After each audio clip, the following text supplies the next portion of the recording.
আনন্দ, উচ্ছ্বাস, হাসি, আনন্দ আর নানা আয়োজন। তবে এমনই এক আনন্দঘন বিয়ের অনুষ্ঠানে দেখা গেল এক ব্যতিক্রমী ও হৃদয় ছোঁয়া মুহূর্ত।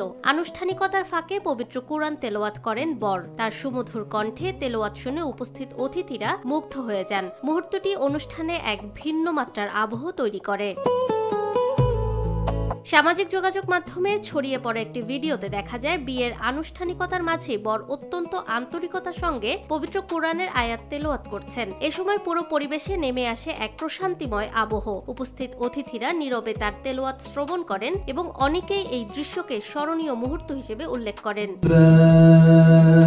ভিডিওটি প্রকাশ্যে আসার পর থেকেই নেটিজেনদের মধ্যে ব্যাপক সাড়া ফেলেছে। মন্তব্যের ঘরে অনেকে বরের সুমধুর কণ্ঠ, ধর্মীয় অনুরাগ এবং বিয়ের মতো আনন্দঘন আয়োজনে কোরআন তেলাওয়াতের উদ্যোগের প্রশংসা করেছেন।